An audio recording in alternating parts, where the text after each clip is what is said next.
Alors maintenant, on va voir des sites responsive. Je vous ai mis quelques exemples, mais il y en a plein et on va dire que la majorité maintenant des sites qui sont construits sur le web et qui sont populaires sont responsive, c'est-à-dire qu'ils vont s'adapter à tous les écrans. Comment tester et savoir si un site est responsive ou pas? Et on peut faire la bonne vieille méthode de tout simplement le réduire de gauche à droite, hein. C'est-à-dire, regardez, hop, je vais réduire. Et donc là, on est sur Behance, c'est un site de design qui propose des créations de différents créateurs. Et donc, on va se baisser déjà. Et donc là, il y a un côté responsive dans le sens où les images vont se réduire, vont se réduire, vont se réduire. On voit que là, je suis en 4 colonnes. Hop, et j'imagine que ça va se baisser ensuite en 3 colonnes. Voilà, 2 colonnes après, normalement, voilà. Et enfin, on va arriver à une colonne pour le mode portable. Donc, on peut baisser de gauche à droite comme ça, mais vous avez j'aime bien l'appeler le labo du responsive. Vous appuyez sur F12 et vous allez sur Toggle Device Toolbar ici. Hop, donc la petite icône, tac. Et vous arrivez, entre guillemets, sur le labo du responsive où vous allez pouvoir vraiment avoir une mainmise totale de grand écran ici. Vous voyez que vous pouvez vous baisser, baisser, baisser. Vous avez la largeur qui est juste ici, donc c'est assez sympa de pouvoir avoir ce genre de choses. Vous pouvez choisir carrément les largeurs ici également. Tout ce que vous voyez là, ce sont des media queries, c'est-à-dire des breakpoints, des points à partir desquels ils ont changé le CSS. Voilà. Ils ont changé le CSS. Par exemple, voilà, dès que je passe un point, hop, les images rétrécissent, le texte rétrécit, on passe en 2 colonnes, une colonne, etc.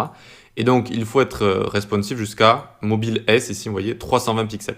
C'est-à-dire que votre site, pour être bien responsive, il faut qu'il soit visionnable, qu'on puisse aller dessus avec un appareil qui a 320 pixels de large. C'est-à-dire, c'est admis pour être le plus petit des portables. Alors ensuite, en dessous, voilà, on ne garantit rien, mais vous voyez que, par exemple, ça fonctionne même c'est assez correct, hein. Alors oui, après il va y avoir par exemple cette petite icône, vous voyez, qui va arriver sur Behance, mais c'est normal parce qu'on ne va pas en dessous de 320 pixels. 320, c'est vraiment le plus bas comme ça.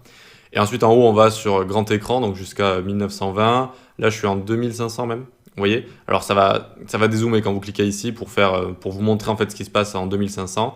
Et vous pouvez même passer à télé, c'est encore au-dessus de tout ça. Mais 2560 pixels, ça va être les très grands écrans d'ordinateur.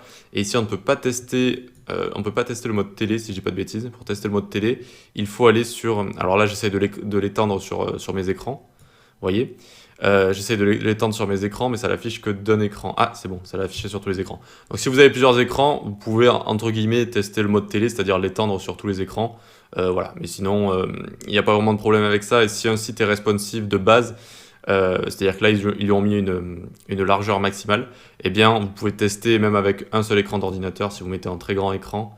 Ça vous teste un peu le mode télé, quoi, en fait, hein, tout simplement. Si vous cliquez ici, hop, ça actualise un petit peu, voilà. Ça vous fait, vu que là, je suis sur 2560 pixels, ça fait à peu près le mode télé.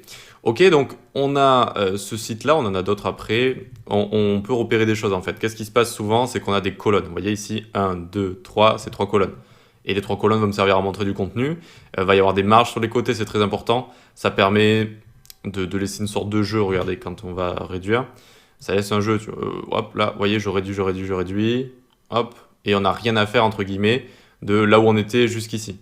C'est la même chose, on n'a rien à toucher. Vous voyez, donc c'est assez agréable d'avoir des marges sur les côtés, ça évite de faire des media queries intempestifs. Et ensuite, normalement, on passe à 2 colonnes, une colonne. Ça, c'est vraiment quelque chose de classique.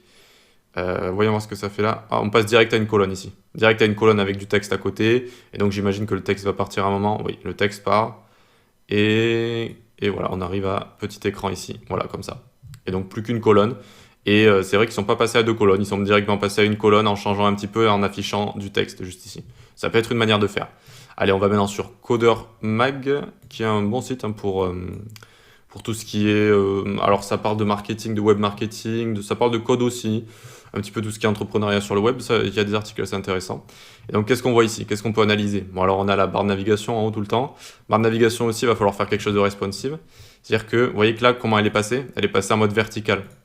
Hop, là elle est horizontale avec tout ce qu'il y a écrit ici. Et dès qu'on va passer un certain seuil, on va avoir l'icône hamburger ici et donc une navbar responsive. Donc on apprendra à faire ça, évidemment, c'est très important de savoir faire ça dans le domaine du front. Donc on va apprendre à faire ça, on l'apprendra d'ailleurs dans cette section. Et donc ici on voit qu'il y a 2 colonnes, et on voit qu'il y a 2 colonnes, donc on imagine que ça va se réduire en une colonne après. Alors là on voit qu'ils ont fait le choix de réduire les images. Hop, vous voyez, hop, elles deviennent vraiment plus petites, c'est normal. Ensuite, tac, on est en mode tablette à peu près, et on va arriver en mode portable. Oh, c'est pas très joli là. Vous voyez, la qualité de l'image n'est pas top.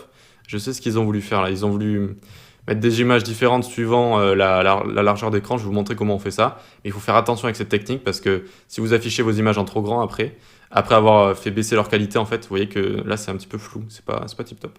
Mais c'est mieux si, voilà, si on passe en mode portable maintenant, ça passe beaucoup mieux. Ok, et vous voyez qu'on n'a plus qu'une seule colonne, les derniers articles, etc. Avec à chaque fois une carte ici pour montrer les articles. Donc voilà ce que c'est que le responsive, hein, c'est comment adapter ses créations, son site, ses applications à le plus possible de largeur d'écran, à le plus possible de type d'écran. Parce qu'il y a la largeur, il y a la hauteur aussi, mais on fait surtout attention à la largeur vu que la hauteur, il n'y a pas vraiment besoin de faire attention. Vous voyez qu'ici, ça va faire une sorte de colonne où on peut scroller. Que la hauteur, elle soit là ou là, bon, c'est plus ou moins la même chose. C'est plus ou moins la même chose. Ok, allez, on continue notre découverte du responsive dans les prochaines vidéos.